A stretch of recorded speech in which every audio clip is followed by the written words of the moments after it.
কচুরগাঠি রান্না করব। কচুরগাঠিগুলিকে কেটে ধুয়ে ভালো করে নুন মাখিয়ে রেখে দেবো প্রায় 10 থেকে 15 মিনিট। এর মধ্যে আমি একটা বড় সাইজের আলুও দিয়েছি। এবার নুন মাখিয়ে ভালো করে পাশে রেখে দিয়েছি 10 থেকে 15 মিনিটের জন্য। নুন মাখিয়ে রাখিয়ে দিলে দেখবে কচুর গাঁঠি থেকে একদম একটা লোদ ভাব সম্পূর্ণটা বেরিয়ে আসবে। যখন চটকি চটকি ভালো করে ধোয়া হবে সম্পূর্ণ লোদটা বেরিয়ে যাবে।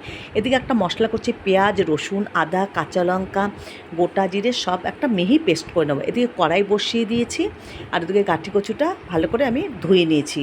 ভালো করে কষলে কষলে ওটাকে একদম খড়খড়ে করে নিয়েছি, একটু লোদ ভাব নেই। এদিকে মশলাটা একদম পেস্ট করে নিয়েছি। কড়াইয়ে কালো জিরে আর তেজপাতা, একটা শুকনো লঙ্কা ফোড়ন দিয়েছি।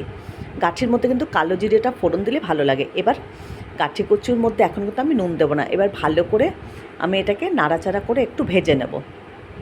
নুন দিয়ে অনেকক্ষণ মাখানো ছিল, ওই জন্য এখন আমি নুন দেবো না, নুনটা পরে দেবো। আর এই যে মশলাটা করে নিয়েছি এর মধ্যে কিছুটা নুন আর 1 চামচের মতো হলুদ দিয়ে রাখলাম মশলাটার সঙ্গে। কচুর গাঁঠি কিন্তু চিংড়ি মাছ বলো, মাছের মাথা বলো, তুমি এমনি নিরামিষ বলো, যেভাবে করবে সেইভাবেই কচুর গাঁঠি কিন্তু খুব সুস্বাদু লাগে খেতে। এবার এর মধ্যেই আমি মশলাটা একেবারে দিয়ে দিয়েছি। মশলাটাকে আমি আলাদা করে আর ভাজলাম না। এই কচুর গাঁঠিটা হালকা ভাজা হয়ে গেছে পরে মশলাটা আমি এর মধ্যে দিয়ে দিয়েছি। বেশ খানিকটা তেলও আবার দিয়ে দিয়েছি। এবার ভালো করে আমি এটাকে কষিয়ে নেব।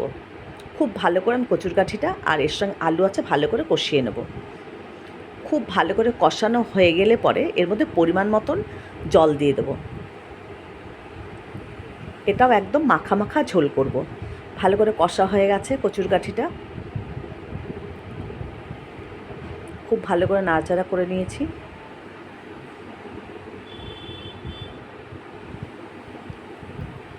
এবার পরিমাণ মতন জল দিয়ে দেবো। জল কিন্তু আরও দেবো যেন গাঁঠি কচুগুলো ডুবে যায়, এখনও কিন্তু অনেকটাই সিদ্ধ হবে। আর এর মধ্যে একটু চিনিও দিয়ে দেবো, সামান্য একটু চিনি দিয়ে দেবো। আরও জল দিয়ে দিলাম। কচুর গাঁঠিটা যেন ডুবে থাকে সেরকমভাবেই জলটা দিতে হবে। এবার এটাকে ভালো করে আমি ঢেকে দেবো। ঢাকনা দিয়ে দিলাম। এই দেখো ফুটে উঠেছে কচুর গাঁঠি, এখনও কিন্তু হয়নি, আর একটু সময় লাগবে। প্রায় কিন্তু সিদ্ধ হয়ে গেছে, আর একটু জলটা টানলেই নামিয়ে দেবো। এর মধ্যে একটু সামান্য চিনি দিয়ে দিলাম। আমি কিন্তু এর মধ্যে আর কিচ্ছু দেবো না, একদম হালকা করে করলাম। খুব বেশি যে মশলা তা কিন্তু দেইনি। একটা বড় সাইজের পেঁয়াজ আর কয়েকটা আদা রসুন এগুলোই দিয়েছি। খুব ভালো লাগে কচুরগাঁঠি, এইভাবে করে খেয়ে দেখবে, যেভাবেই করবে কচুরগাঁঠি খেতে খুব ভালো লাগে। কচুরগাঁঠি যারা খাও না তারাও এইভাবে করে খেয়ে দেখবে, দারুণ লাগে। আমার কচুরগাঁঠি কিন্তু একদম রেডি হয়ে গেছে। গ্যাস অফ করে দিলাম।